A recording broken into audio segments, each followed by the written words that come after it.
Chers collègues,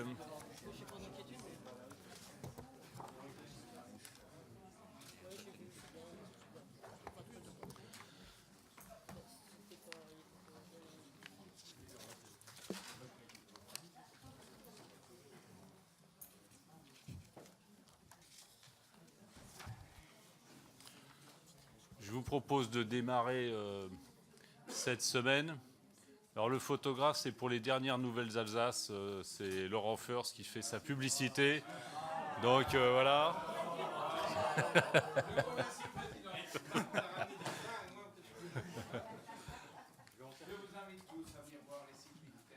Bon. Alors, mais avant tout, on débattra de la loi de programmation militaire, hein, puis on verra dans quelles conditions on l'adopte, bien entendu. Oui, donc petite séance d'audition pour commencer la semaine. Je vous rappelle que demain, nous en aurons 4. 2 le matin, 2 l'après-midi. Et jeudi matin, 2 le matin. Donc voilà, je compte sur vous pour être assidu sur ces 6 auditions.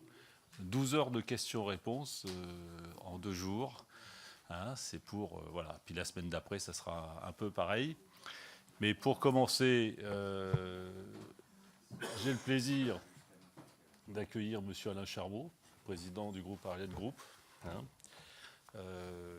que vous avez déjà rencontré pour celles et ceux qui ont pu venir dans l'usine de Meaux, voilà, j'allais dire Mantes, mais c'est le Mureau, pour une très belle visite. Et vous savez qu'à l'époque, M. Charmeau avait une expression me concernant, je faisais partie du fan club d'Ariane, et je continue à faire partie de ce fan club. Et j'espère que beaucoup de députés en feront partie. Donc cette audition est ouverte à la presse, elle est retransmise en public. Vous savez que le groupe Ariane Group travaille sur 2 missions essentielles pour nos armées, le spatial et la dissuasion. Et que bien entendu, concernant la dissuasion, les propos seront limités au strict nécessaire. Et vos questions, si elles sont trop pertinentes, n'apporteront pas de réponse concernant ces questions sur la dissuasion. Voilà, Alain. On y va, on vous écoute, et puis après, quelques questions. Voilà. Merci. Merci, Président. Mesdames, Messieurs les députés, donc, comme vous le savez, Ariane Group est une entreprise franco-allemande composée d'environ 9000 salariés, et c'est le premier maître d'œuvre européen des lanceurs spatiaux.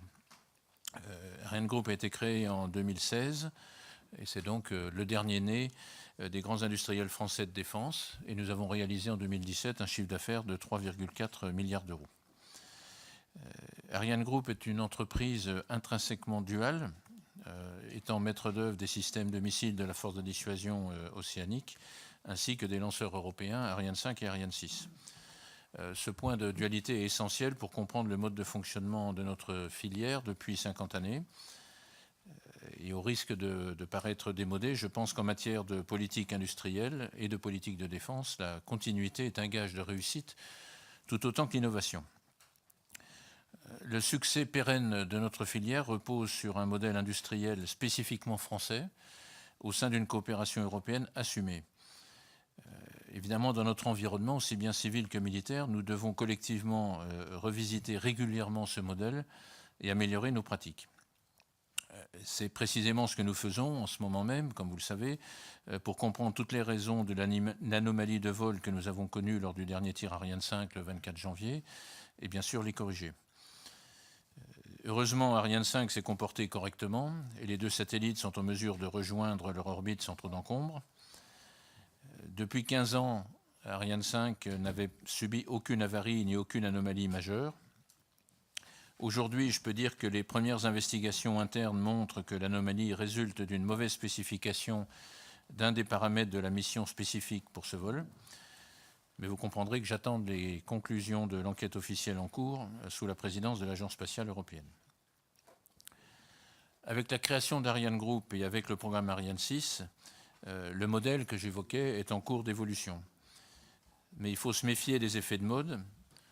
Et il me semble illusoire et inutile de vouloir copier le modèle américain, en particulier compte tenu des écarts énormes de budget spatial civil et militaire entre les États-Unis et l'Europe. Budget 15 à 20 fois supérieur de l'autre côté de l'Atlantique. Il me semble vital, au contraire, que l'Europe développe sa stratégie et surtout croit en son industrie. Les Européens doivent s'en convaincre. Sans préférence européenne, de l'Union européenne en faveur de ses lanceurs Ariane et Vega, de l'Agence spatiale européenne, des États pour leurs propres besoins, pour leurs propres lanceurs, l'industrie européenne ne sera pas en mesure de se battre à armes égales sur le marché commercial mondial. Il nous faut un cadre, il nous faut une règle commune, dans le civil comme dans le militaire, au niveau européen comme au niveau français. C'est tout le sens et l'intérêt du projet de loi de programmation militaire qui pose un cadre, qui définit un modèle d'armée complet, qui décline des priorités concrètes à court terme pour redonner aux armées les moyens de leur action et renouveler les capacités opérationnelles. Il dessine une ambition jusqu'en 2030 pour garantir l'autonomie stratégique française et développer la coopération européenne, tout en fixant un cadre financier ferme et en cohérence avec les finances publiques pour les 5 prochaines années. Pour conserver notre autonomie stratégique et prétendre à une supériorité opérationnelle, comme le souligne le projet de LPM, qui rentre en discussion à l'Assemblée nationale, il y a désormais non pas 2, mais 3 domaines clés, 3 espaces de confrontation, le renseignement, la cyberdéfense et donc l'espace exoatmosphérique. En effet, l'espace est un domaine de confrontation de plus en plus stratégique. L'espace exoatmosphérique est en pleine reconfiguration. Les marges de manœuvre stratégiques de la France et de l'Europe sont soumises à 3 nouveaux défis. Le premier, la démocratisation de l'accès à l'espace, avec la volonté démontrée de nouvelles puissances spatiales comme l'Inde, le Japon, les 2 Corées, l'Iran, Israël, et l'intérêt de plus en plus marqué par de nombreux pays qui peuvent désormais recourir à des technologies disséminées sur le marché mondial et donc bon marché pour acquérir un accès autonome à l'espace. Le deuxième défi est la libéralisation et l'individualisation de l'accès à l'espace incarné par les acteurs américains du New Space qui investissent leur propre fortune, certes, mais qui bénéficient surtout d'un marché captif et de soutien étatique sans commune mesure avec les nôtres, ce qui leur permet d'accélérer les cycles de développement de technologies de rupture, comme la réutilisation, ou de proposer des solutions innovantes, comme les constellations de satellites en basse orbite, qui se traduira par la multiplication par 2 du nombre de satellites actifs en orbite dans les 5 à 10 années à venir. Et puis le troisième défi, c'est de disposer d'une capacité de lancement composée d'une base de lancement et d'un lanceur, mais qui ne sera bientôt plus suffisante pour assurer la liberté d'action dans l'espace. Il faudra aussi être en mesure de connaître le trafic orbital pour éviter un risque de collision lors d'un lancement. Aujourd'hui, force est de constater que le risque de collision pour les lancements depuis Kourou est calculé par le CNES, mais à partir de données fournies par les États-Unis, qui disposent aujourd'hui de la situation spatiale la plus complète. Sans capacité autonome à cartographier et à surveiller l'espace, la dépendance de l'Europe est manifeste. Donc, maîtriser l'espace exoatmosphérique, c'est aussi maîtriser les menaces environnementales, au premier rang desquelles, bien sûr, la prolifération des débris.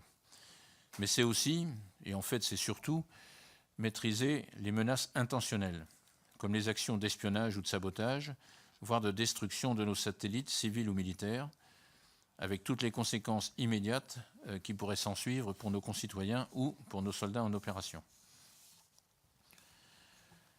Alors la militarisation de l'espace est une réalité.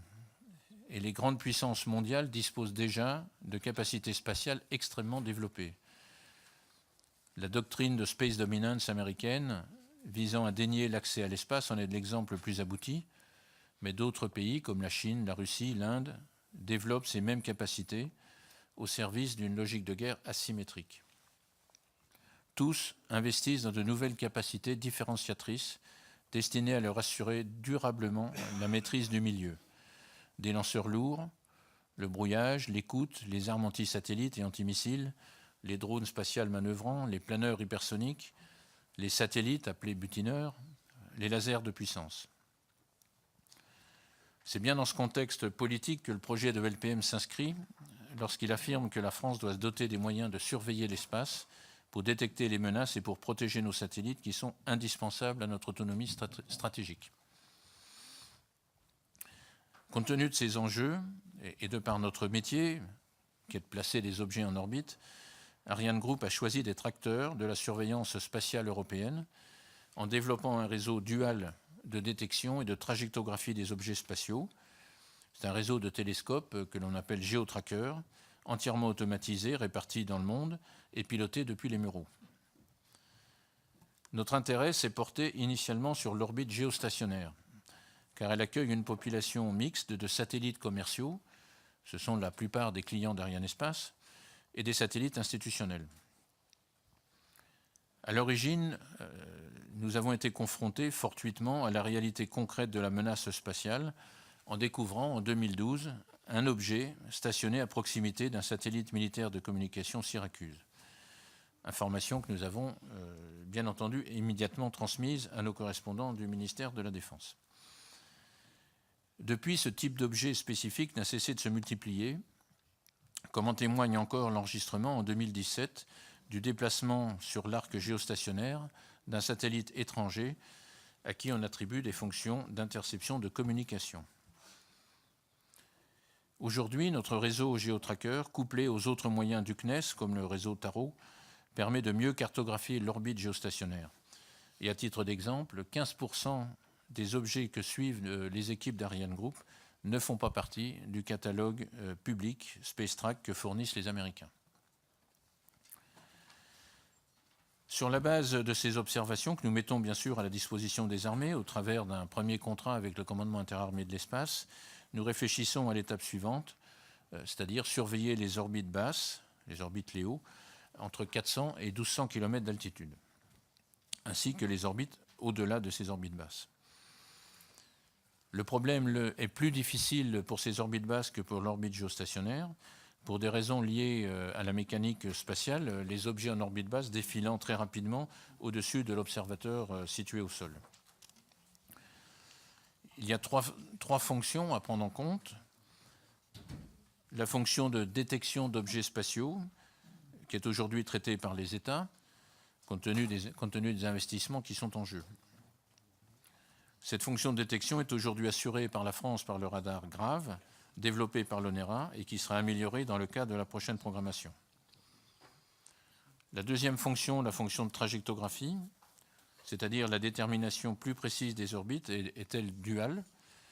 Les opérateurs militaires et commerciaux sont, entre autres, intéressés par une connaissance précise des orbites des débris qui pourraient les impacter, de manière à planifier d'éventuelles manœuvres d'évitement dont la fréquence risque d'augmenter à mesure que l'orbite se remplit de petits satellites dont la qualité et la durée de vie sont limitées.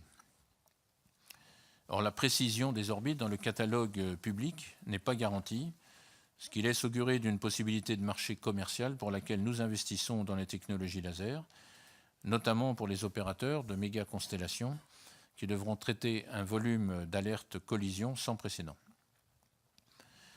La troisième fonction, c'est la fonction d'identification, qui est, elle, essentiellement militaire. Elle se fera par croisement de données issues d'une diversité de capteurs existants ou de capteurs à développer. Dans ce domaine, nous avons également investigué quelques solutions optiques et identifié des pistes d'intérêt qui peuvent être approfondies en liaison étroite, bien sûr, avec nos partenaires industriels. Alors, comment faire avancer la surveillance et la gestion de l'espace ? Le projet de LPM mise clairement sur une coopération européenne. C'est la bonne solution et c'est sans doute la seule solution.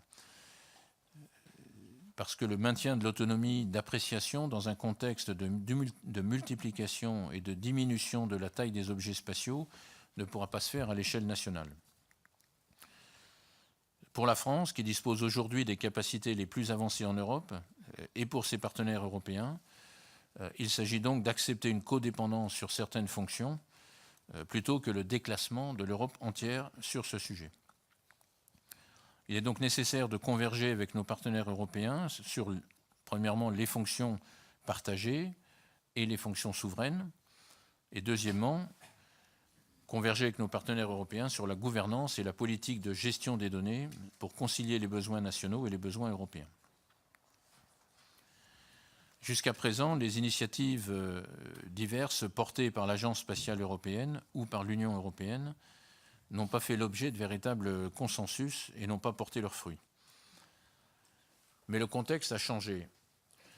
Et la création du Fonds européen de défense et l'entrée en vigueur du programme de développement industriel de défense, qui s'appelle EDIDP, que la Commission annonce pour le 1er janvier 2019, nous offre une opportunité sans précédent de prendre en compte les besoins militaires partagés à l'échelle de l'Union européenne, de concevoir une architecture européenne de surveillance de l'espace dual à partir des capacités nationales des États membres et à partir des services commerciaux existants pour éviter les redondances inutiles.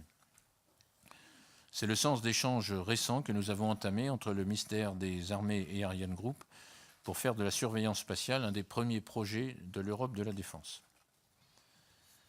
De la même manière que l'Europe a décidé Galileo alors que le GPS était disponible, la construction d'un système de surveillance de l'espace européen est indispensable.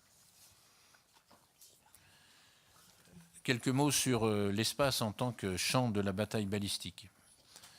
Bataille balistique est en pleine évolution. En 2017, 193 tirs ont été réalisés dans le monde, tirs de missiles balistiques, dont 29 tirs opérationnels dans le cadre du conflit au Yémen. Cette fréquence de tir reste particulièrement élevée, 2 fois plus importante qu'à la fin des années 2000, et surtout ces tirs ne cessent de gagner en portée.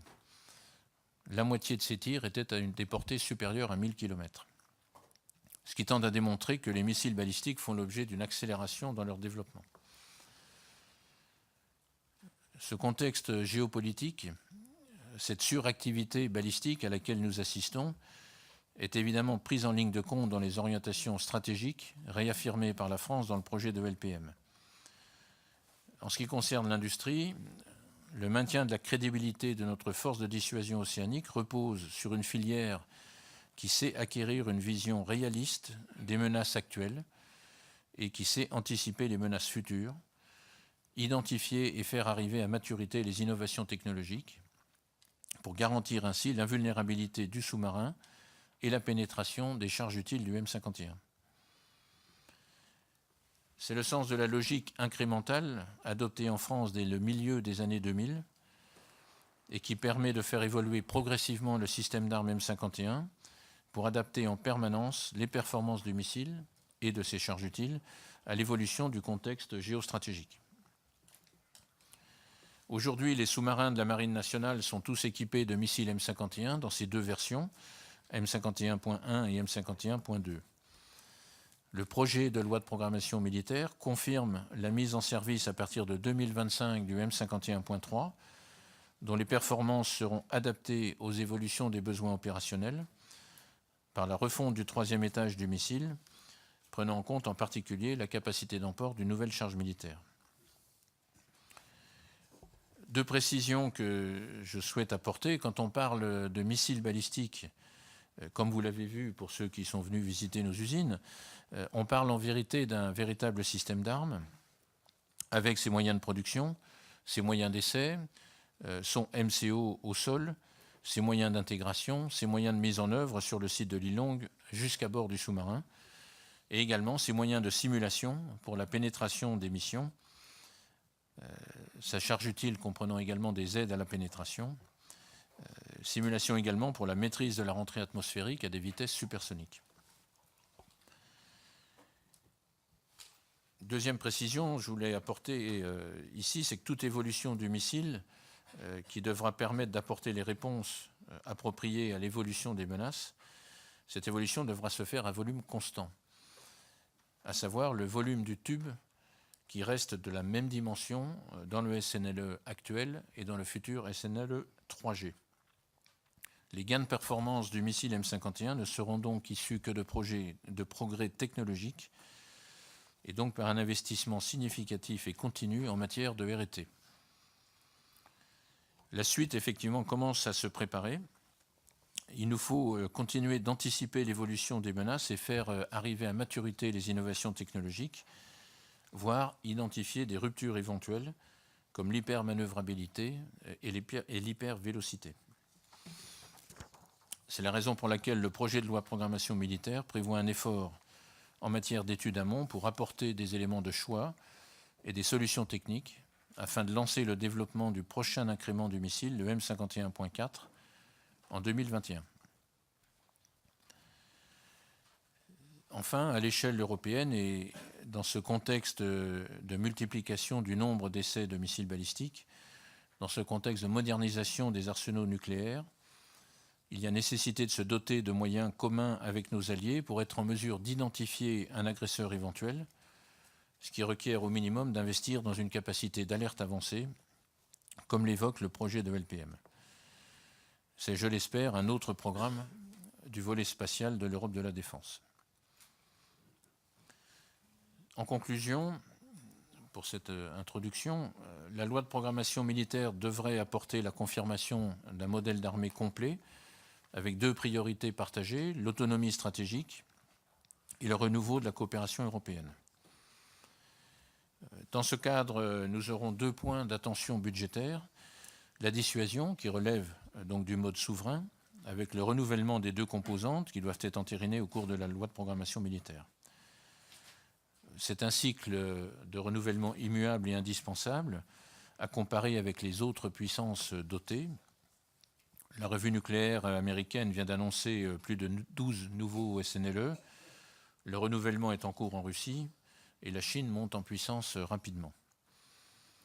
Deuxième point d'attention sur l'espace, dans ces aspects d'accès autonome et de surveillance de l'espace, thème plutôt développé dans le cadre de la coopération européenne, ce qui évidemment prend toujours un peu plus de temps, avec un risque de rupture capacitaire si les programmes ne sont pas lancés à temps.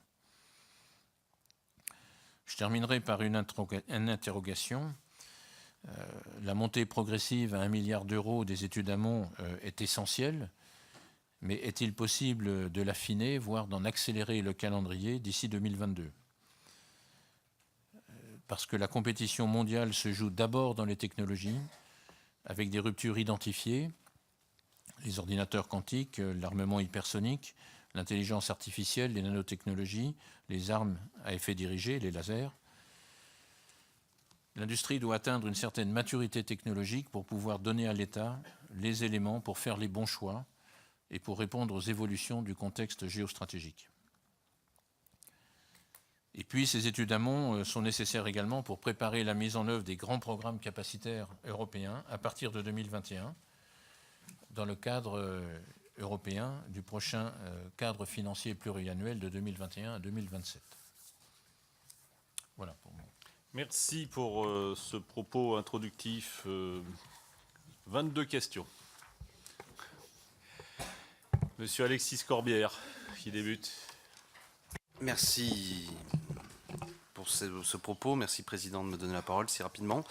Avec notre groupe, nous défendons l'idée que le renouvellement de la dissuasion nucléaire pourrait attendre au regard de l'avance technologique française et le bon état dans lequel se retrouve la génération actuellement utilisée dans les sous-marins nucléaires lanceurs d'engins. Cette loi de programmation militaire prévoit, elle, la mise en service des missiles M51-3 ainsi que le développement de la future version du missile M51. Est-il possible, c'est ma question, de préciser quelles améliorations sont apportées à notre dissuasion nucléaire océanique à chaque version supplémentaire des missiles M51 ? Enfin, cette loi de programmation militaire est guidée par la volonté de ne pas se laisser distancer technologiquement sur le plan international. Quelles sont les puissances qui rivalisent, selon vous, avec nous en ce qui concerne ces missiles balistiques ? Merci. Merci, Aude Bonneau-Vendorme. Merci, Président. Monsieur le Président, vous avez parlé de surveillance duale de l'espace comme d'un le projet fort, et qui ne peut se faire qu'au travers d'une coopération européenne. Vous avez également parlé de codépendance sur certaines fonctions. Est-ce que je pourrais avoir quelques informations sur cette codépendance, s'il vous plaît ? Merci. Merci. Stéphane Trompille. Oui, merci, Monsieur le Président. Merci pour votre propos.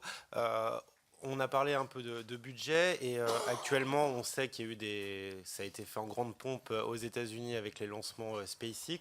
Est-ce que le projet de fusée réutilisable pour envoyer des satellites en orbite serait une éventualité du groupe Ariane ?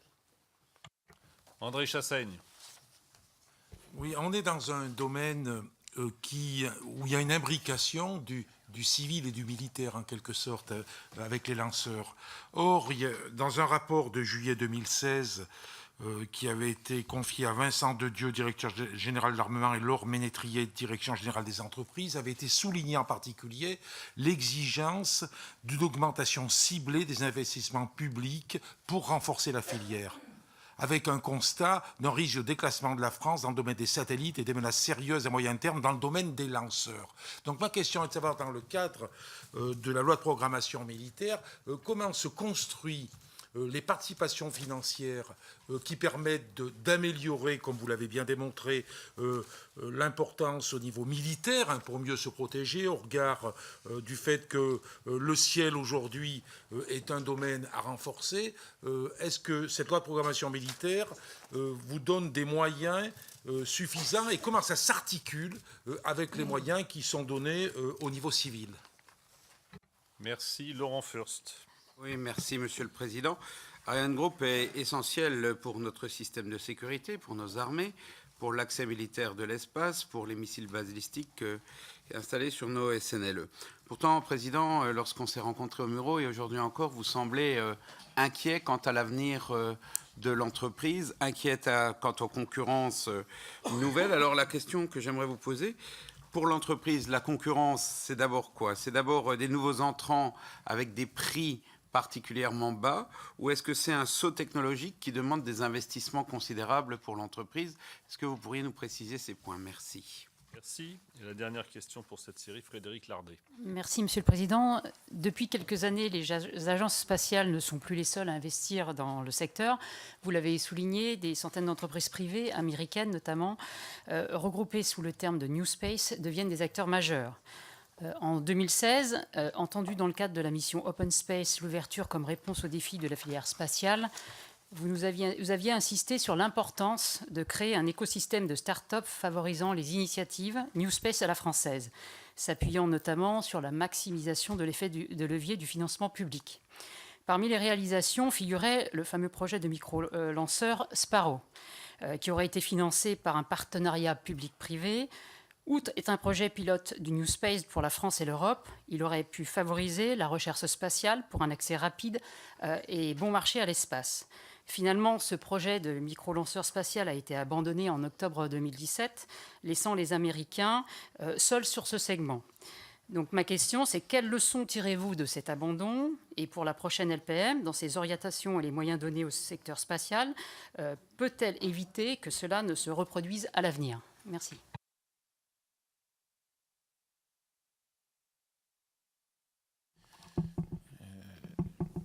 Bien sûr, sur les évolutions du M51, bon, je ne peux pas évidemment rentrer dans les détails, je crois que c'est ce que le Président soulignait dans son introduction. Ce qui est important de noter, c'est qu'effectivement, dans cet accroissement de la bataille balistique mondiale, évidemment, les défenses antimissiles font des progrès dans un certain nombre de pays. Donc il nous appartient en permanence d'imaginer les technologies qui vont nous permettre d'améliorer nos missiles M51 et, comme je l'ai dit, sans pouvoir augmenter leur volume compte tenu des décisions qui ont déjà été prises sur le SNLE 3G, donc améliorer les technologies pour que nos missiles continuent de pénétrer des défenses de plus en plus modernes, de plus en plus efficaces. Voilà. Et pour répondre à votre deuxième question, effectivement, nous jouons dans la cour des grands États dotés de missiles balistiques que sont les États-Unis, la Russie et la Chine. C'est à ce niveau-là que se situent les compétences, les capacités et les ambitions françaises. En ce qui concerne la surveillance de l'espace, effectivement, je pense qu'il appartient à la France de définir ce que la France souhaite garder comme activité nationale au titre des activités régaliennes de connaissance de l'environnement spatial autour de nos satellites qui sont absolument essentiels à nos forces armées, comme vous le savez, et qui seront de plus en plus essentiels pour notre vie quotidienne civile. Donc, qu'est-ce que la France doit garder en matière d'autonomie? Qu'est-ce que la France peut partager en coopération bi- ou multilatérale, par exemple avec l'Allemagne? Et qu'est-ce que la France peut admettre de confier à la Commission européenne ou à l'Union européenne en matière de surveillance de l'espace?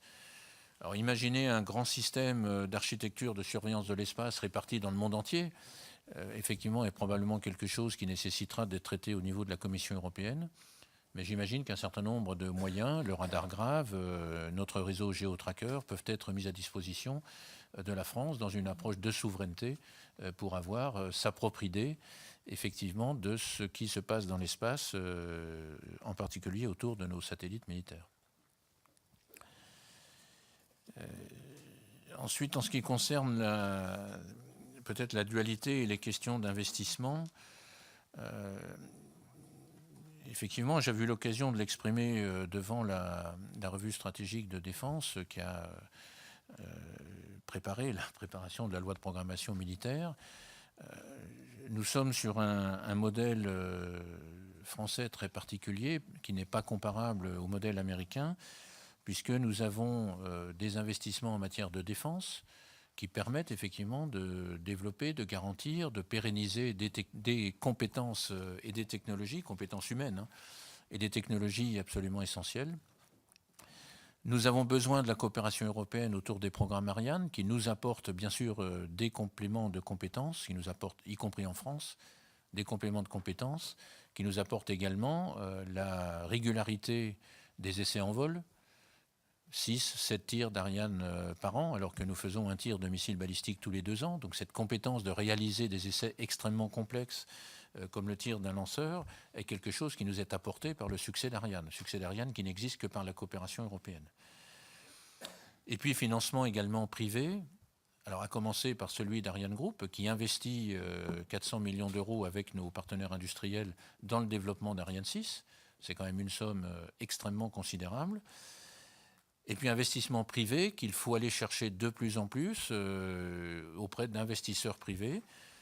Je vous remercie d'avoir souligné que j'ai essayé en 2016 effectivement de monter un financement privé pour développer un micro-lanceur.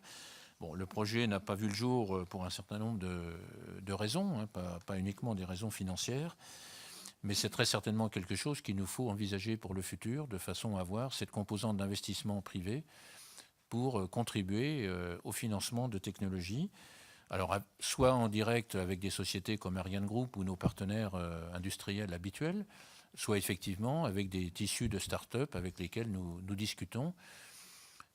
Très honnêtement, je ne crois pas qu'une start-up puisse développer un lanceur, mais une start-up peut certainement nous apporter, ou des start-up peuvent nous apporter effectivement des technologies sur certains équipements, certains domaines, dans le domaine des lanceurs, comme dans le domaine de la surveillance de l'espace d'ailleurs, pour pouvoir développer des performances nouvelles et innovantes.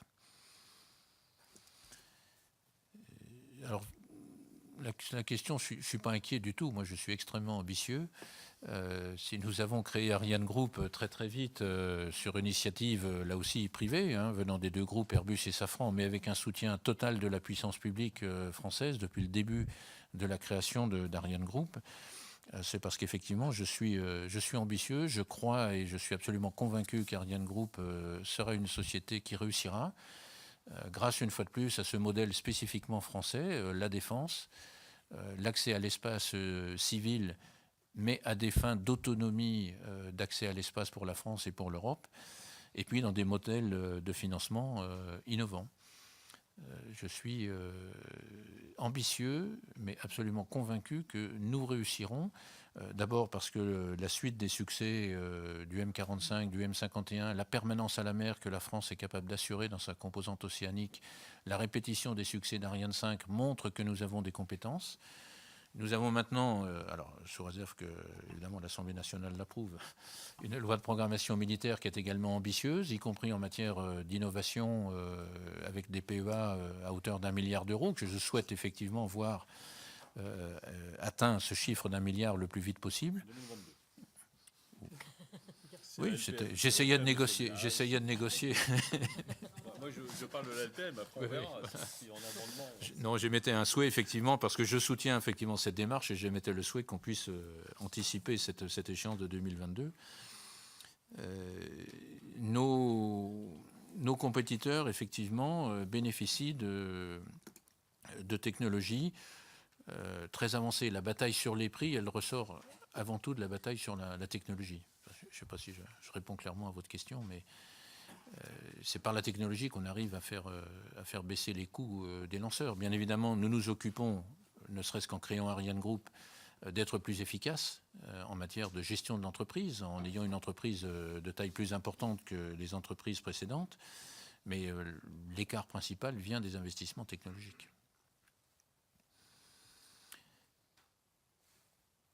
Bon. Oui. Ok, deuxième série, Fabien Goutefard. Merci, Monsieur le Président. Vous plaidez, Monsieur le Président, tout comme la France, je crois, pour une préférence européenne en matière de lanceurs, donc en matière de lancement de satellites institutionnels. Et pourtant, l'Agence spatiale européenne a encore assez récemment, sauf erreur de ma part, lancé un satellite européen et a choisi pour ce faire un lanceur russe. Donc, à votre avis, cette préférence européenne verra-t-elle le jour? Et si oui, quand, vous semble-t-il? Quels sont les acteurs bloquants de cette notion? Et est-ce que vous pouvez nous faire une petite comparaison avec ce qui se passe aux États-Unis? Merci. Émilie Guérel. Merci, Monsieur le Président. Monsieur Charmeau, dans le cadre d'une compétition de plus en plus forte entre Ariane 6 et SpaceX, Ariane Group cherche à réduire ses coûts internes afin de permettre un lancement à moins de 60 millions d'euros. Cette stratégie de réduction des coûts passe aussi par un investissement conséquent dans l'innovation et donc par de vrais choix technologiques. La course à la compétitivité et à l'optimisation des coûts a-t-elle un impact sur les activités militaires d'Ariane Group? Si oui, quel est-il? Je vous remercie. Yannick Favennec-Becco. Merci, Monsieur le Président. Monsieur le Président, vous avez parlé de l'accès à l'espace d'un certain nombre de pays, mais j'aimerais savoir comment Ariane Group se situe face aux ambitions spatiales des États africains qui séduisent de plus en plus d'industries spatiales de pays développés tels que la Chine ou encore la Russie, avec en décembre dernier le lancement d'un satellite angolais. Je vous remercie. Joachim Pueyo. Merci, Monsieur le Président. Monsieur le Président, dans sa revue stratégique de défense et de sécurité nationale remise en novembre dernier, Arnaud Danjean insistait notamment sur les deux domaines centraux que sont le cyber et l'espace exo-atmosphérique. De plus, il rappelait que les menaces pourraient ne plus être seulement asymétriques, mais revenir vers des conflits plus conventionnels entre États. Pour en finir, le rapport annexé à la LPM évoque l'espace exo-atmosphérique comme présentant un intérêt stratégique de premier ordre. Alors, de nouveaux acteurs étatiques émergent, je crois que des collègues nous l'ont dit tout de suite, comme l'Inde ou la Chine, mais aussi les Émirats arabes unis, qui ont annoncé vouloir construire d'ailleurs une base habitable sur Mars d'ici 2117. On a encore du temps. On est optimiste, mais des acteurs comme dirait le privés président. également dont on ne peut nier les succès. SpaceX, un de mes collègues l'a rappelé tout de suite. Et au-delà des projets civils se pose donc la question de sécurité et de la défense dans cet espace. Il est plus que temps de poursuivre nos efforts en coopération avec nos partenaires européens, mais vous l'avez rappelé au niveau du Fonds européen notamment. Alors je voudrais vous poser une question, même si c'est du ressort de l'État, sur la limite de ce qui peut être fait en coopération et sur ce qui, selon vous, doit rester national pour garantir malgré tout l'autonomie et la sécurité de la France dans ce domaine. Merci. Laurence Rastorisnard. Ma question est très proche de celle qui vous a déjà été posée. Comment comptez-vous réagir face aux start-up du spatial qui développent des lanceurs réutilisables et cela à des prix plus que compétitifs? Merci. Merci, Président. Moi, ma question est sur le projet Prometheus, donc sur le projet de moteur réutilisable Prometheus développé par l'Agence spatiale européenne. Comment ce programme s'articule-t-il avec Ariane 6 tel qu'il est pensé actuellement? Le maintien d'Ariane 6 est-il compatible et complémentaire avec le développement de lanceurs réutilisables? Par ailleurs, je souhaiterais plus globalement avoir votre point de vue sur la stratégie européenne de soutien et de protection à l'industrie spatiale européenne, en particulier vis-à-vis des pratiques américaines qui sont largement sursubventionnées par l'État américain. Merci. Donc après vos réponses, il restera 13 questions. Donc je vous propose d'en rester là, à 13. Allez-y.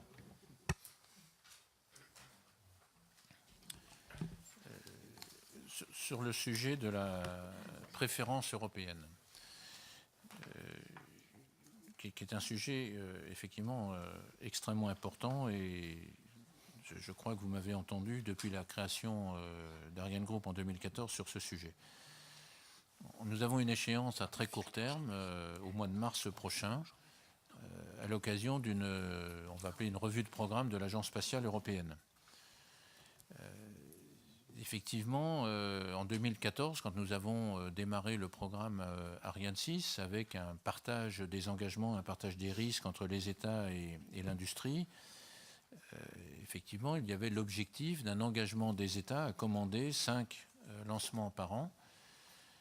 Mais cet objectif, jusqu'à maintenant, reste un objectif, alors que le programme Ariane 6 avance. Alors certes, l'ESA, la Commission européenne, les États comme la France, l'Allemagne, l'Italie, bien sûr, travaillent sur le sujet. Mais nous avons besoin maintenant d'une décision rapidement sur ce sujet-là, puisqu'il faut à peu près 3 ans pour fabriquer un lanceur. Nous sommes en 2018. Nous confirmons que le premier tir d'Ariane 6 est en 2020.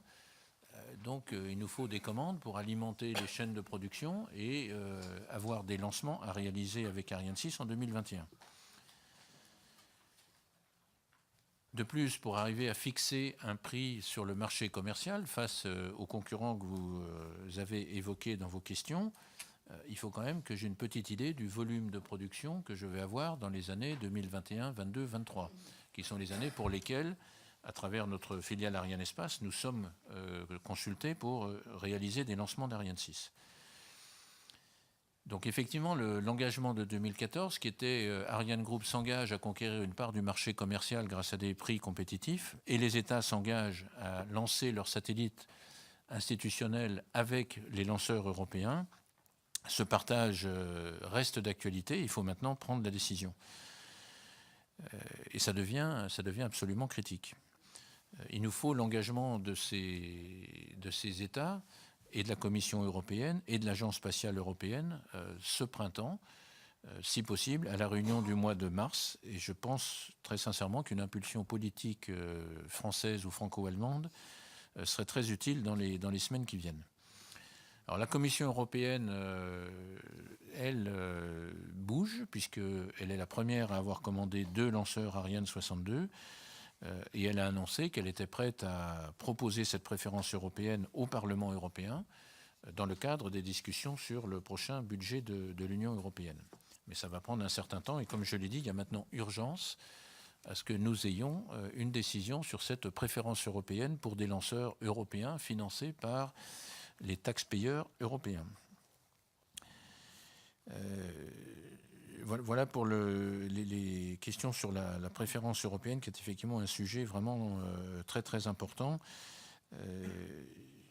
qui rejoint effectivement le sujet de notre capacité à concourir avec nos compétiteurs américains, qui en plus du Buy American Act que vous connaissez, c'est-à-dire que la NASA, l'Air Force, la DARPA, évidemment, ne peuvent pas acheter Ariane.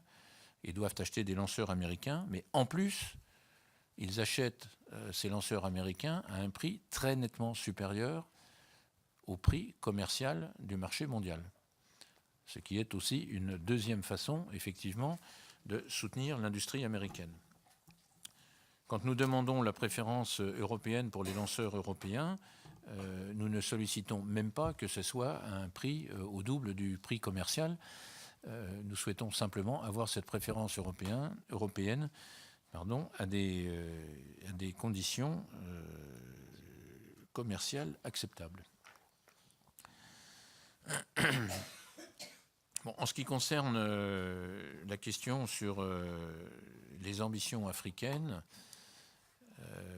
voire de quelques autres pays, bon, effectivement, en plus du marché commercial relativement ouvert, figurent des accords d'État à État. Et à ma connaissance, puisque effectivement nous ne sommes pas dans la boucle, il y a eu des accords entre pays africains et la Chine sur le développement de satellites et le lancement de satellites pour un ou des pays africains dans le cadre d'accords intergouvernementaux.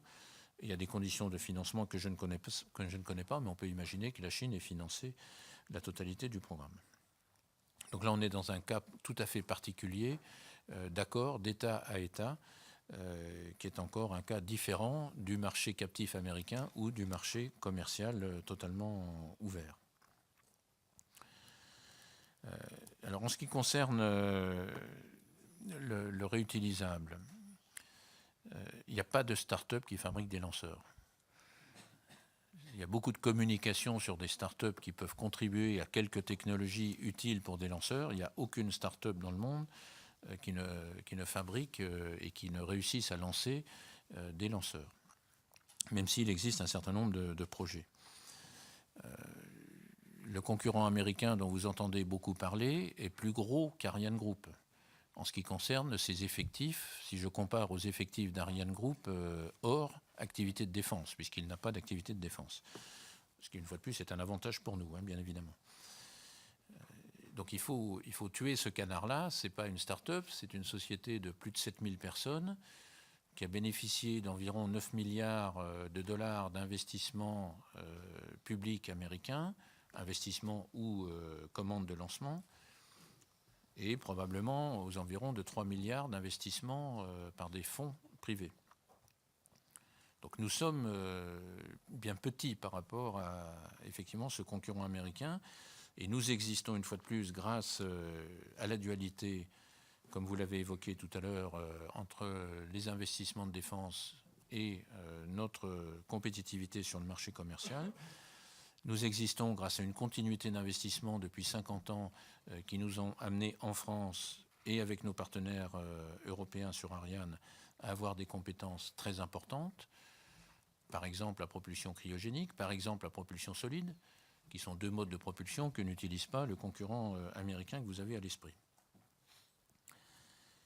Prometheus est un investissement que nous avons lancé conjointement, CNES et Ariane Group, en 2015. Donc tout à fait dans la lignée de la création d'Ariane Group et du lancement du programme Ariane 6 fin 2014. Nous nous sommes dit dès 2015 qu'il fallait innover pour préparer la suite d'Ariane 6. Alors je vais essayer de faire un tout petit peu de technique peut-être pour vous comprendre pourquoi il nous faut un nouveau moteur pour faire des réutilisables. Un lanceur Falcon pèse à peu près 500 tonnes. Je donne un chiffre arrondi. 500 tonnes qu'il faut arracher de la surface terrestre le plus vite possible, donc avec une accélération la plus importante possible. Quand vous récupérez un étage, il est vide, et c'est une partie du lanceur seulement qui est récupérée, et qui pèse à peu près 20 tonnes, et que vous souhaitez faire atterrir en douceur, donc avec une accélération proche de l'accélération terrestre, donc 1G. Or, c'est avec le même moteur qu'il faut pousser très très fort 500 tonnes et freiner tout doucement 20 tonnes. Donc vous avez besoin d'un rapport de poussée, voilà pour un petit peu de technique, qui est extrêmement important. Et donc nous avons besoin d'un moteur qui soit bien sûr réutilisable et d'un moteur qui soit ce qu'on appelle la poussée variable. C'est le moteur Prometheus que nous avons initialisé, si je puis dire, avec le CNES en 2015, qui est devenu un programme européen doté d'un petit peu moins de 100 millions d'euros, pour faire un démonstrateur de cette nouvelle technologie de propulsion, démonstrateur qui devrait être tiré au banc en 2020. Et à partir de là, nous pourrons imaginer de faire évoluer Ariane 6 vers un lanceur, bien sûr partiellement réutilisable, ou développer une nouvelle gamme de lanceurs européens réutilisables pour un horizon de l'ordre de 2030 pour une mise sur le marché de cette nouvelle génération de lanceurs. Voilà la cohérence entre Prometheus, Ariane 6 et réutilisable. Donc c'est Ariane 6 d'abord, c'est Ariane 6 à l'heure en 2020, avec de l'innovation dans les technologies, de l'innovation dans l'approche industrielle d'Ariane 6, mais surtout ne pas répéter les erreurs, si je puis dire, des années 2004 à 2014, où il n'y a pas eu d'innovation, d'investissement pour préparer le futur d'Ariane 5. Donc là, nous démarrons en même temps ou en parallèle du programme Ariane 6, effectivement, des innovations pour pouvoir préparer les améliorations ou le futur d'Ariane 6. Voilà la cohérence sur ces sujets-là. Et bien évidemment, pour préparer cette nouvelle génération, une fois de plus, je le répète, nous n'avons aucune difficulté et nous sommes même en train de commencer de travailler avec des startups qui nous apporteront leurs compétences tout à fait complémentaires à celles d'Ariane Group. Voilà, je crois avoir traité à peu près les sujets. Troisième série, Jean-Philippe Ardois. Merci, Monsieur le Président. La revue stratégique de défense et de sécurité nationale, remise au Président de la République le 11 octobre 2017, a mis en œuvre l'importance des enjeux des espaces stratégiques, notamment pour le spatial et le cyberespace. On y voit la montée en puissance de différents acteurs tels que les puissances établies ou émergentes, étatiques ou non. L'accès à l'espace, milieu en forte mutation et peu régulé, tend à se banaliser, de même que l'usage des services spatiaux. L'espace exo-atmosphérique présente donc un intérêt stratégique de premier ordre. La rénovation de notre système grave et la mise en place de nos 2 satellites du système Syracuse 4 en sont des exemples concrets. Aussi, dans cette volonté de concurrence forte que connaît le domaine spatial, quelle est l'avancée des programmes phares tels que le nouveau lanceur Ariane 6, vous en avez quand même parlé un peu, mais également le système MU6 qui s'inscrit dans une volonté de coopération européenne puisqu'il est développé avec l'Allemagne, la Belgique, l'Espagne, la Grèce et l'Italie. Je vous remercie. Merci. Sereine Mauborgne. Merci, Monsieur le Président. Moi, c'était une question à propos des déchets dans l'espace. Le fait que Elon Musk ait lancé une Tesla récemment a permis, sinon un coup de communication, au moins de mettre le doigt sur la question des millions d'objets qui sont en orbite. Et un rapport dit qu'en 2025, ce sera un vrai danger pour les satellites et les lanceurs qui risqueraient d'être endommagés. Merci. Patrice Verchères. Oui, 2 petites questions, Monsieur le Président. Vous semblez assez optimiste sur le partenariat européen.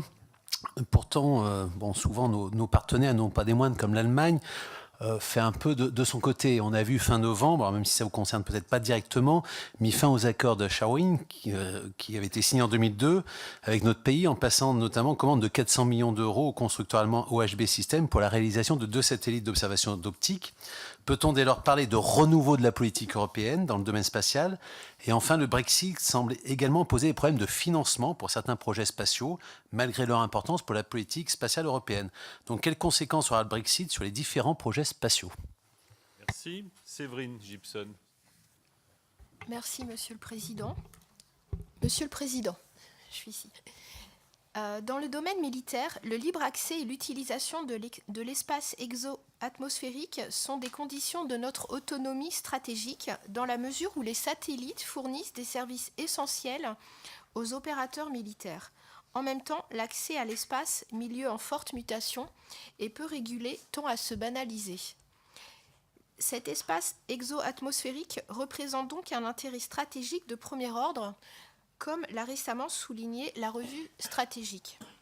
Pour suivre les activités qui s'y déroulent, la loi de programmation militaire 2019-2025 prévoit de moderniser le système de surveillance de l'espace, notamment le système grave. Quel est votre avis sur ces luttes de souveraineté dans l'espace et pensez-vous que la loi de programmation militaire est assez ambitieuse dans ce domaine? Je vous remercie. La réponse est positive. Jean-Marie Chevet. Merci, Président. Monsieur Charmeau, merci. Je souhaite vous interroger sur les composants des boosters de vos fusées Ariane 5 et futur Ariane 6. Actuellement, vos lancers se font à l'aide de propergol solides qui, avec un composant extrêmement polluant, alors que le carburant principal de vos fusées présente déjà l'avantage d'être inoffensif. Nous comprenons bien que le nombre de lancements ne va pas diminuer dans les années à venir, ni le nombre de boosters qui seront au nombre de 4 sur Ariane 6. Pour la sauvegarde de nos espaces naturels et avec cet objectif de respect de l'environnement que nous partageons tous, quand pensez-vous réussir à utiliser le seul carburant propre, c'est-à-dire l'oxygène et l'hydrogène liquide, malgré les contraintes lourdes de stockage qui sont les vôtres? Merci. Merci. Thomas Gassilou. Merci, Monsieur le Président. Monsieur le Président, merci pour votre accueil au Muro et votre présence ce jour. Vous l'avez dit, notre capacité de dissuasion dépend de plus en plus de nos capacités d'innovation technologique et vous plaidez pour une accélération de nos efforts à ce sujet-là. Pouvez-vous nous faire part des impacts attendus du développement de l'intelligence artificielle et de l'informatique quantique dans vos activités? Merci.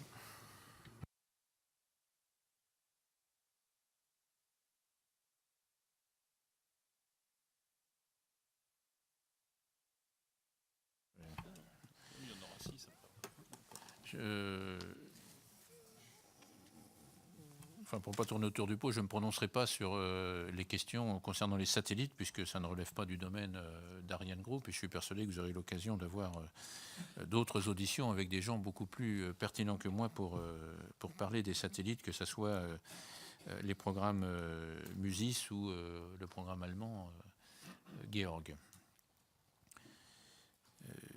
En ce qui concerne les déchets spatiaux, effectivement, je plaide pour que nous développions une surveillance spatiale plus efficace. Alors, avec les deux objectifs, un objectif de mieux maîtriser, mieux connaître bien sûr, et mieux maîtriser les débris spatiaux de façon à éviter les collisions avec nos satellites et même à éviter les manœuvres d'évitement des satellites. Je vais essayer de m'exprimer. Aujourd'hui on connaît les débris spatiaux ou les objets spatiaux avec une certaine imprécision dans l'espace. Alors plus cette imprécision est élevée, plus vous êtes obligé de faire manœuvrer vos satellites pour éviter, si je puis dire, la bulle de risque de collision. Et donc nous souhaitons, avec les investissements que nous avons menés, ce que nous proposons au commandement interarmé de l'espace, effectivement améliorer la précision de la connaissance de l'ensemble des objets spatiaux. Et plus la précision sera grande, moins le nombre de manœuvres à faire réaliser par nos satellites sera élevé. Ce qui améliorera la durée de vie de nos satellites. Donc c'est tout l'enjeu de cette surveillance de l'espace pour laquelle je plaide effectivement pour des développements. Et une fois de plus, ces développements sont parfaitement cohérents de ce que fait le GRAV. Nous sommes complémentaires avec ce que fait le radar GRAV, qui est effectivement prévu d'être amélioré dans le cadre de la loi de programmation militaire.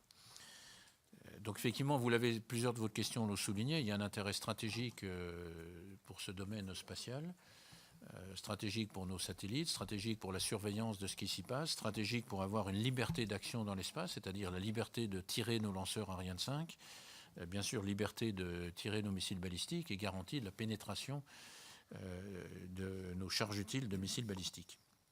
Donc après, est-ce que la loi de programmation militaire est suffisante pour satisfaire les intérêts ? Je suis obligé de dire oui ici. Même ailleurs. Et je note. Même ailleurs. Non, mais je suis absolument persuadé. Il y a les journalistes. Je suis absolument persuadé que cette Oui, loi de programmation militaire va tout à fait dans le bon sens. Et après, je le ressouligne, il faut compléter effectivement cette loi de programmation militaire qui nous permet d'avoir des capacités d'autonomie stratégique françaises pour nos missiles, pour nos lanceurs, pour nos satellites, pour la surveillance de l'espace. Mais nous ne pourrons pas tout faire tout seuls, d'où effectivement mon souhait de coopération avec l'Allemagne. Alors certes parce que Ariane Group est une société franco-allemande, mais parce que je pense aussi que l'Allemagne est un partenaire important d'Ariane. L'Allemagne a augmenté sa contribution au programme Ariane à l'occasion du programme Ariane 6, en atteignant et même dépassant 20% d'investissement sur le programme Ariane 6. Et très honnêtement, je crois que pour des questions de pérennité économique, de compétences technologiques, de compétences industrielles, avoir l'Allemagne comme partenaire pour nos activités de lanceurs et peut-être demain pour nos activités de surveillance de l'espace me semble être quelque chose d'absolument essentiel. J'ai pas de souci, moi, par contre, sur le Brexit, pas de souci directement, je comprends parfaitement la question, mais pas de souci directement, parce que les Britanniques n'ont pas investi dans les lanceurs spatiaux. Donc le fait que les Britanniques quittent l'Europe ne change rien en ce qui concerne les lanceurs. Il n'y a jamais eu une livre investie sur les lanceurs Ariane. Donc de ce point de vue-là, au moins, nous ne sommes pas impactés par cette évolution politique britannique. En ce qui concerne l'évolution de la propulsion solide vers la propulsion liquide, faire du tout cryogénique est quelque chose qui serait extrêmement coûteux. Et nous utilisons la propulsion solide pour pouvoir arracher les 800 tonnes d'un lanceur Ariane le plus rapidement possible de l'attraction terrestre. Bon, nous travaillons, comme je l'ai évoqué tout à l'heure, grâce à votre question, sur le moteur Prometheus, qui sera un moteur qui combinera l'oxygène liquide avec le méthane, qui n'est pas un ergol polluant. Donc nous allons dans cette voie-là, un moteur Prometheus liquide, réutilisable, je le répète, et qui utilisera l'oxygène et le méthane. Et puis en ce qui concerne l'intelligence artificielle, ou ce que nous appelons l'industrie 4.0, alors je ne peux pas répondre de façon extrêmement précise sur le sujet, mais une des innovations que vous ne voyez pas effectivement sur Ariane 6, c'est l'approche industrielle d'Ariane 6. Je rappelle qu'Ariane 5 a démarré en 1985, à l'époque de la guerre froide, et était destiné à faire du vol habité. D'où d'ailleurs la grande fiabilité du lanceur Ariane 5. Mais il n'y avait aucune approche industrielle. Avec Ariane 6, nous avons effectivement une approche industrielle et nous utilisons de façon importante les nouvelles technologies, que ce soit les technologies de l'industrie 4.0, les technologies de l'intelligence artificielle, les imprimantes 3D. C'est ça la grande innovation d'Ariane 6, c'est cette approche industrielle. Et ce sont ces investissements, aussi bien dans l'innovation technologique comme les imprimantes 3D, que les investissements industriels qui vont nous permettre d'avoir un lanceur Ariane 6 compétitif. Voilà, je crois voir. C'est bon. Donc les 7 dernières questions. Christophe Lejeune. Merci Président. Ariane Group doit simultanément exploiter et préparer le retrait du service du M51.2 qui équipe les sous-marins nucléaires lanceurs d'engins, mettre en service le M51.3 et étudier son successeur, le M51.4. Pour l'ensemble de ces étapes, les jalons chronologiques ne sont pas connus. Pourquoi privilégiez-vous une démarche technologique incrémentale et non pas de rupture? Merci. Jean-Michel Jacques. Merci, Monsieur le Président. Monsieur Charmeau, vous avez mentionné le programme Ariane 6, qui est largement porteur d'espoir pour notre industrie spatiale. Néanmoins, comme vous l'avez dit tout à l'heure, vous êtes confronté à une concurrence accrue de la part d'entreprises étrangères. Je pense particulièrement à SpaceX américaine, mais sans parler des autres puissances telles que la Russie, la Chine et l'Inde. Pourriez-vous nous préciser ce qui fait votre force, votre particularité, et comment envisagez-vous l'avenir face à une telle compétition internationale? Merci. Jacques-Marie Dossian. Merci, Président. Monsieur Charmeau, merci pour votre présentation. Vous l'avez dit, la nouvelle LPM met l'accent sur la coopération européenne. Pouvez-vous nous donner plus de précisions sur les types de coopération qui vous semblent prioritaires, possibles, souhaitables et bien sûr potentiellement efficaces avec nos différents partenaires européens? Je vous remercie. Guillaume Gouffier-Char. Merci Monsieur le Président. Monsieur le Président, plus qu'une question, une demande d'explication. Dans les futures armes spatiales en cours de développement, notamment en Chine, aux États-Unis, il me semble, il y a les planeurs hypersoniques. J'ai lu un certain nombre d'articles dessus, je crois que vous en avez parlé tout à l'heure. J'aimerais savoir de quoi il s'agit exactement, en quoi cela représente une innovation de rupture, s'il s'agit plutôt de missiles balistiques ou de missiles de croisière. Merci. Thibaut Bazin. Merci beaucoup, Monsieur le Président. Monsieur le Président d'Ariane Group, vous avez évoqué l'urgence de commandes fermes au printemps. Quelles sont les conséquences s'il n'y a pas finalement de préférence européenne? Si le volume de commandes n'est pas au rendez-vous, comment allez-vous vous adapter pour répondre toujours à l'ambition qui est celle de votre groupe? Et inversement, si les commandes sont confirmées, telles que vous les espérez, quelles sont les perspectives d'emploi pour les sites français de production? Merci. Philippe Chalumeau. Merci, Monsieur le Président, Monsieur Charmeau. Merci pour vos explications. Donc, notre LPM confirme que notre autonomie stratégique passe par la prise en compte de cet espace exoatmosphérique. Vous évoquiez constellation satellitaire, orbite basse, libre accès, enfin en tout cas accès beaucoup plus facilité. Donc c'est un secteur qui bouge beaucoup. Selon vous, pour notre culture, les quelques pays les plus en pointe et les plus ambitieux, agressifs aujourd'hui, vous remarquez, et si notre trajectoire au regard de cette LPM est suffisante pour conserver notre modèle complet et équilibré à l'horizon 2025 selon votre vision. Merci. Soutenable et durable. 3 fois oui. Jean-Pierre Cubert-Tafon pour la dernière question. Monsieur le Président, merci. Monsieur Charmeau, considérez-vous que le groupe que vous dirigez aujourd'hui doit disposer d'une assise européenne plus élargie ou bien doit rester majoritairement sous capitaux français au titre de son implication majeure dans notre dissuasion nucléaire? Vas-y.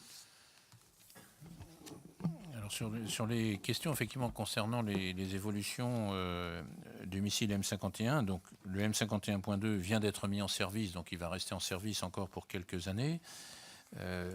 Quand nous parlons d'une mise en service du 51.3, on parle du milieu de la prochaine décennie. Quant au 51.4, là on en est effectivement à imaginer quelles peuvent être les études amont pour pouvoir faire maturer des technologies qui nous permettraient de démarrer un programme de développement au début de la prochaine décennie pour une mise en service au-delà de 2030. Donc on est quand même voilà, sur des incréments qui sont à long terme. Pourquoi l'incrémental je vais donner deux raisons. D'abord parce que ça évite des bulles difficiles à gérer au niveau budgétaire quand vous discutez d'une loi de programmation militaire. Là, on étale évidemment les investissements budgétaires. Mais surtout, et c'est ça le plus important, c'est que ça nous permet d'être beaucoup plus réactifs par rapport à la dynamique de développement des défenses antimissiles balistiques. Un tir de missile balistique, vous avez probablement tous vu ce que c'est qu'un tir de missile balistique, mais la partie importante, c'est celle qu'on ne voit pas, c'est pénétrer les défenses adverses. Or, ces défenses adverses, comme je l'ai évoqué tout à l'heure, dans le cadre du développement de la bataille balistique, elles se développent, et il nous faut en permanence, non pas contrer les défenses d'aujourd'hui, mais imaginer les technologies pour mettre à bord de nos missiles pour qu'ils puissent pénétrer les défenses de demain, de 2025, 2030, 2035. Donc effectivement, nous ne rejetons pas des innovations de rupture. Le M51.4, même si c'est un incrément du missile M51, peut parfaitement être un missile avec des technologies en rupture. Alors évidemment, je ne sais pas lesquelles, puisqu'on n'a pas commencé les études amont. Mais le principe, c'est vraiment celui-là, c'est trouver les évolutions technologiques, y compris de rupture, pour pouvoir pénétrer les défenses adverses. Alors, ce qui m'amène à parler effectivement de planeurs hypersoniques pour répondre à la question posée. Effectivement, nous constatons que la Chine, les États-Unis, la Russie développent un certain nombre d'armements basés sur des planeurs hypersoniques. Alors, je ne suis pas sûr d'ailleurs que le mot planeur soit le bon mot, parce que l'intérêt de ces nouveaux objets, c'est surtout d'être hyper manœuvrants. Ils sont hyper véloces, mais être hyper véloce, c'est très bien, mais si vous rentrez plus vite dans un mur, vous rentrez toujours dans un mur. Par contre, l'intérêt de ces objets, c'est d'être hyper manœuvrant, et donc de contourner le mur, pour pouvoir justement assurer une pénétration beaucoup plus efficace. Donc effectivement, nous surveillons ce qui se passe dans le monde. Ce sont des objets qui peuvent être soit dans l'espace, donc exo-atmosphériques, soit évidemment des objets qui pourraient manœuvrer dans l'atmosphère, mais avec des capacités de manœuvre qui sont très certainement supérieures lorsqu'il s'agit de manœuvrer à partir de l'espace dans les couches hautes de l'atmosphère, puisqu'on évolue à des vitesses beaucoup plus importantes et donc des capacités de manœuvre beaucoup plus importantes. Bon, ces missiles peuvent être effectivement tirés de tout un tas de porteurs, que ce soit des sous-marins, des bâtiments de surface, des avions, voire des véhicules terrestres. Voilà ce que je peux en dire. Un certain nombre de programmes sont au stade des essais. Une fois de plus, en Chine, aux États-Unis et en Russie. On a identifié 4 programmes aux États-Unis, peut-être un programme qui est déjà au stade opérationnel. Mais voilà ce qui se passe effectivement dans le monde et qui est probablement une innovation de rupture sur laquelle nous réfléchissons. Alors ensuite, en ce qui concerne les coopérations européennes versus compétences nationales, c'est, comme j'ai eu l'occasion de le dire, ce n'est pas quelque chose de nouveau, c'est quelque chose qui est le socle de ce que nous faisons depuis plusieurs dizaines d'années. Nous le faisons avec beaucoup de discussions avec le ministère des Armées, représenté par la DGA, qui effectivement veille à ce que nous ayons sur le territoire français, y compris dans des programmes en coopération comme Ariane, les compétences nécessaires en France pour assurer la pérennité de la dissuasion française. Voilà ce que je peux en dire. Ce sont des choses qui sont discutées de façon très détaillée avec la DGA, toutes les compétences étant identifiées, quantifiées, et nous nous assurons que les programmes, une fois de plus, soit nationaux, soit des programmes comme Ariane, nous permettent de disposer en France des compétences qui nous sont nécessaires. En ce qui concerne la coopération européenne, moi j'ai évoqué la coopération franco-allemande, aussi bien en matière civile que sur quelques applications de défense comme la surveillance de l'espace. Je souligne dans le domaine civil que nous avons une très bonne coopération avec la société Avio en Italie, puisque les propulseurs à propulsion solide d'Ariane 5 ou d'Ariane 6 sont réalisés à travers 2 co-entreprises entre Ariane Group et Avio. Et puis nous avons des coopérations européennes pour Ariane avec au total 13 pays qui coopèrent au programme Ariane 6. Bon, si on est entre nous, je dirais que c'est un petit peu trop. Et effectivement, le concurrent... Donc c'est très bien. Le concurrent américain que vous avez évoqué à plusieurs reprises, on ne lui demande pas de répartir la charge de travail dans 13 pays européens. Et ce qu'on me demande à moi, c'est de la répartir à 0,01% près. Voilà ce que j'ai comme exigence dans le programme Ariane 6. Donc la coopération, j'y suis tout à fait favorable, notamment quand il s'agit de partenaires importants dans le sens ressources financières, stabilité économique, compétences technologiques, compétences industrielles. Bon, quand il s'agit effectivement de redistribuer du travail de façon un petit peu trop microscopique, ça devient effectivement moins constructif. En ce qui concerne, et puis je terminerai peut-être par là, sur les commandes institutionnelles, ce que j'appelle la préférence européenne, c'est absolument essentiel.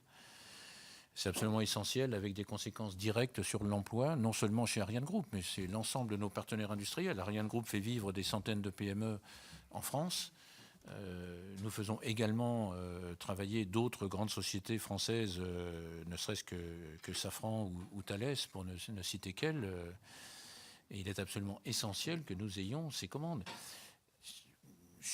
Je trouve même regrettable que j'ai besoin de le dire, parce qu'effectivement, des pays européens qui financent leur industrie pour pouvoir développer un programme Ariane 6, mais qui n'achètent pas effectivement le lanceur qu'elles ont elles-mêmes financé, ça semble assez basique, et il est effectivement regrettable que je sois obligé de me battre pour obtenir ces commandes fermes qui auront, je le répète, une conséquence directe sur l'emploi d'Ariane Group et des autres industriels qui participent. Et puis, si vous me permettez, Monsieur le Président, peut-être une petite conclusion. Je pense qu'à travers vos questions, vous avez démontré que vous avez parfaitement compris que ce qui nous fait vivre, c'est la volonté politique. Il nous faut, en France et en Europe, une volonté politique de poursuivre la dissuasion. C'est affirmé clairement par le politique français et traduit en termes précis par la loi de programmation militaire. Il nous faut absolument cette volonté politique de maintenir et de développer l'accès à l'espace, l'autonomie d'accès à l'espace pour la France et pour l'Europe. L'industrie a toutes les capacités dont vous pouvez rêver. Bien sûr que nous pouvons faire des lanceurs réutilisables. Bien sûr que demain, et j'en profite pour vous le dire, avant la fin de l'année, Elon Musk a annoncé qu'il allait faire du vol habité. Donc soyez pas surpris s'il annonce un jour qu'il a fait un vol habité. C'est prévu, c'est dans les plans. Mais nous avons toutes les compétences aussi pour faire du vol habité. Ce qu'il nous faut, c'est effectivement une volonté politique, française, européenne, de garantir cette autonomie d'accès à l'espace pour les années qui viennent. Vous avez une industrie qui est capable de le faire. Je pense que les budgets, notamment quand on s'y met ensemble, bien sûr, la France pour la dissuasion française, la coopération européenne pour l'accès à l'espace, nous avons les ressources, même si elles sont très significativement inférieures aux ressources américaines, nous avons les ressources pour le faire. Voilà, ce qu'il nous faut, c'est la volonté politique que vous avez. En tout cas, c'est ce que j'ai ressenti à travers vos interventions et vos questions. Merci, Président, pour ce mot de conclusion qui montre que cette volonté est partagée. Cette volonté est partagée, et c'est à nous aussi, dans notre rôle, de faire de la pédagogie, de l'explication de texte pour faire comprendre la nécessité à tous les Européens de se trouver unis, fédérés pour envisager l'avenir dans tous les domaines, qu'ils soient technologiques ou qu'ils soient dans les innovations de rupture, sur certains d'entre vous ont abordé. Fin de cette audition. Demain matin, 9h, nous écouterons François André et Joachim Pueyo nous donner leur rapport d'information sur la mission d'information sur l'exécution de la loi de programmation militaire qui est en cours et qui finira le 31 décembre 2018. Et après, nous aurons Louis Gauthier, le SGDSN, pour la deuxième partie de l'après-midi. Bonne soirée et merci encore une fois, Monsieur le Président, Madame, Monsieur. Bonne soirée.